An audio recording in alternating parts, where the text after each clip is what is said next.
Hi guys, Korean movie recapped here. Warning, spoilers ahead.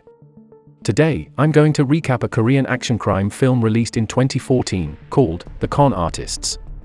A genius con artist is forced to do a $150 million heist by the leader of a gangster organization.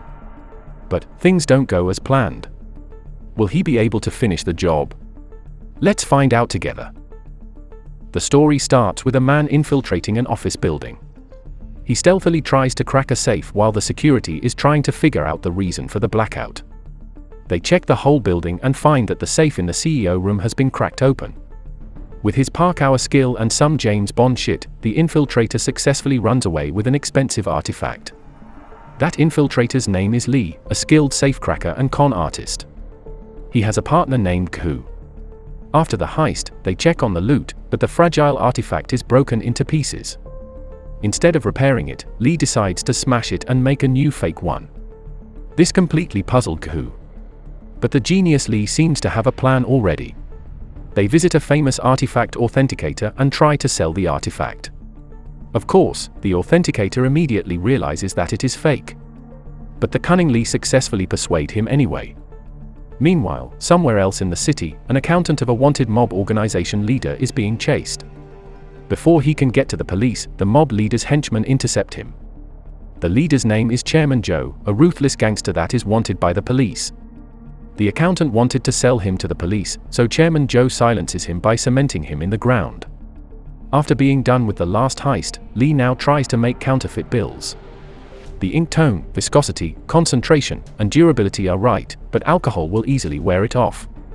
Even a genius has his limit, so he gives up on it. Somewhere in an art gallery, Eun-ha and the gallery owner are discussing a potential investor. Eun-ha, who is an art expert that organizes the art exhibition there, wants to avoid the suspicious investor. But the gallery owner persuades her to accept it since the investor only wants to exhibit a picture of his dream woman in exchange for a $1 million investment. They decide to meet the investor first, who is no other than our boy Lee. What makes Eun-ha surprised is the picture of his dream woman looks exactly like her. This somewhat makes her bashful. What is Lee planning now? After some talk, they decide to accept Lee. On the way back home, Lee explains to Koo that the investment is part of his other plan. To make the plan work, they need a hacker. So Koo visits his old acquaintance, a skilled hacker named Jong. The three of them then meet at a bar to discuss. Although there is some rumor that Jong has betrayed other partners in his past work, Lee still accepts him for some reason. Next, they need a hideout. So Koo calls his other acquaintance, Turbo. Turbo provides them with a hidden hideout at a strategic place and helps them with rough works. At first, Turbo doesn't like the share ratio he gets. But Lee's sweet tongue convinced him easily. They start the plan by scouting their target, which is the jewelry street. After getting enough data, they discuss the plan in their hideout and prepare some tools. But before they can execute the plan, they need to get into one of the jewelry store's VIP rooms to scout it. On the next day, he meets Eun-ha to do a follow-up on the investment. During the talk, Lee keeps suggestively asking about what he will get in return from her. Which makes Eun-ha thinks that Lee expects much more than business from her. She then confronts him when Lee is eyeing her chest area. Lee apologizes and explains that the necklace she is wearing has caught his attention. It's a necklace from her late father, but she never knows that it is that special. Lee then invites her to check the necklace at one of the jewelry shops. It turns out that the stone on the necklace is a rare collectible item. The shop attendant invites them to the VIP room, but after hiding a suitcase under the chair, Lee tells her that they will come back later. They go to another jewelry shop nearby and get the same reaction from the shop attendant. This time they go inside the VIP room. Thanks to this, Lee is able to scout the VIP room. Chairman Joe is also starting to plan his own heist. He needs a skilled safecracker for it, but he doesn't have one now. So he tells his right-hand man to start hunting all known famous safecracker and audition them for the heist. His men start to kidnap all famous safecracker. They test them one by one and eliminate who fails the test. But none of them has the skill he is looking for. Now that Lee's plan is ready, his team starts to execute the plan. Koo pretends to be a drunk man to trigger the alarm of the first jewelry shop. The suitcase that Lee hid earlier inside causes a fire and makes the police busy while they rob the second shop. After Jong disables the CCTV and security sensors, they get into the VIP room easily. With that, they successfully trick the police and rob the jewelry store. Unknown to them, Chairman Joe owns the store. He isn't that disturbed by the robbery because now he finds the man he needs for the job. Turbo goes to a stolen goods dealer to sell the diamond, but it turns out that Chairman Joe has put his men at all dealers in town to find the robber's identity. His men follow Turbo and get the team's picture. After doing a background check, Chairman Joe and his men go to Lee's hideout. At night, Lee arrives and notices something off. With a pipe in his hand, he goes inside. But he is outnumbered. Chairman Joe introduces himself and asks Lee to work under him. But for some reason, he rejects the offer. This forces Chairman Joe to kidnap them and hold them captive. After some days, Chairman Joe asks them again. He tells them that the heist is worth $150 million.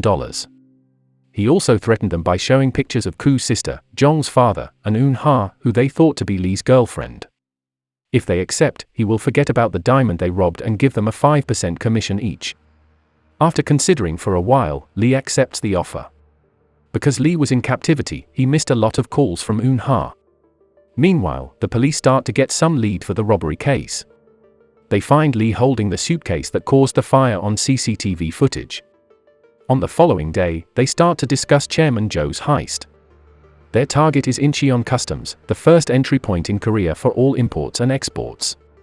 It has the tightest security system in Asia to filter smuggled goods. It turns out that some corrupt politicians hide $150 million of slush fund somewhere inside Incheon Customs. Chairman Joe has a paper company that export food coupon from Incheon Customs.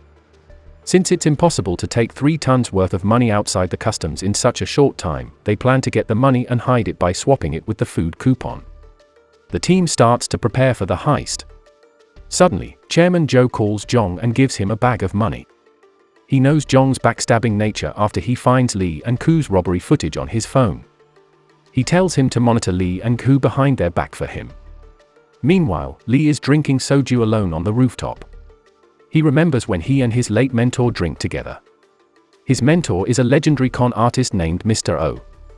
For some reason, he then calls Eun Ha to apologize for missing her call. On the next day, he takes a walk with Eun Ha and discusses the gallery's future project in Abu Dhabi. But suddenly, they are stopped by the police. They take Lee for questioning. After hours of interrogation, they can't prove his crime and release him. He then tries to call Eun Ha, but she doesn't answer his call. In the morning, Lee calls Chairman Joe, so he comes to Lee's apartment. Chairman Joe realizes that some undercover police are in the lobby. So he goes back first using the stair and tells his right-hand man to get Lee. They get rid of all traces of their plan first before running away.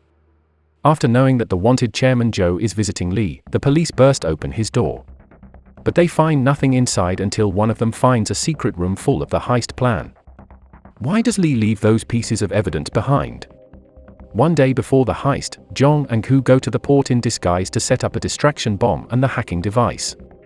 On the night, Lee tells Koo that he finds a way to double-cross Chairman Joe by changing the paper company's export address details to him. Jong hears this and reports back to Chairman Joe. But he still needs Lee to crack open the safe, so he let him for now. He also finds out about his relation to the legendary Mr. O. Before the heist, Lee goes to meet Eun Ha. But she seems to be avoiding him. This forces him to tell her about his relationship with his late father. It turns out Eun Ha is the daughter of the legendary Mr. O. The day when Lee had a drink with him was the day when Chairman Joe's man killed him. He tells her that he planned this from the start to get revenge on him. Lee tells her to hide until the job is done, but the stubborn Eun Ha refuses. Maybe he feels betrayed by the charming Lee. Not long after that, she gets kidnapped by Chairman Joe's man. On the heist day, all personnel get into disguise as planned and infiltrate the custom.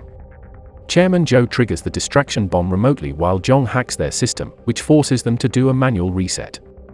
This makes all CCTV and sensors disabled for 45 minutes. In this short time, Lee and Koo go to the secure room and barely manage to crack the safe open. Now all they need to do is swap the coupon in a nearby container with the van. They need to make multiple trips due to the sheer amount of money. The police are starting to arrive at the scene. They are about to leave after their last trip, but Lee decides to stay back to decoy the police. But in reality, he goes to the customs office to change Chairman Joe's company detail. Realizing Lee's plan, he goes to the office to stop him. He also tells Lee that he killed Mr. O because he rejected his offer to work under him. Chairman Joe forces Lee to go to the police with a bomb. Of course, he refuses. But Chairman Joe shows Eun-ha's necklace, which makes him have no other choice. He then drives towards the police to get their attention. After he gets cornered, he tries to jump to the sea but gets shot and drowns. The bomb also explodes not long after that. Over the radio, they confirm that Lee has been shot dead by the police. Koo becomes shocked after hearing this while Jong acts happy as it means they will get more commission. This angers Koo and leads them to fight. In the midst of the fight, Jong stabs him and leaves him for dead inside a container. A few weeks have passed, and Chairman Joe awaits the container shipment. When he opens it, there is no money inside, only food coupons. Suddenly, he gets a phone call from our boy Lee telling him that the police are on the way there. But what actually happened? How is he still alive? It turns out that it's all part of his plan. The police that shot him was Turbo in disguise using a fake bullet. He also told Jong to act as a backstabber from the start. Koo didn't know this, but Jong gave him a hint when they fought and pretended to be stabbed. He was then rescued by Turbo. The police start to raid the place. Amidst the chaos, Jong saves Eun-ha while Chairman Joe escapes the scene. After things calm down, Koo and Jong come in disguise to take the food coupon. Remember the fake money ink Lee experimented with? It turns out Turbo and his men printed coupons over the money during the heist secretly. The ink appears slowly due to oxidation. When Chairman Joe opened the container, he thought that the money was gone. But actually, the money was in front of him all along. To seal his deal with Chairman Joe, Lee rams his car into him. He takes back Eun-ha's necklaces and leaves him to the cop. Back at their hideout, they use alcohol to change back the coupon into real money. Lee sends some money to Eun-ha as the investment money he promised. He then disappears for a while. The story ends with Eun-ha going to Abu Dhabi for her gallery event. To her surprise, she finds her missing necklace being displayed there. After looking around, she also finds her painting. Lee then appears slowly behind her. What a beautiful story. If that doesn't make her fall for Lee, I don't know what will. Every decent con man knows that the simplest truth is more powerful than even the most elaborate lie. Clever as the devil and twice as pretty. What do you think about Lee's genius plan? Let us know what you think in the comment section. Don't forget to subscribe and like the video. Thank you for watching, and as always, see you next time.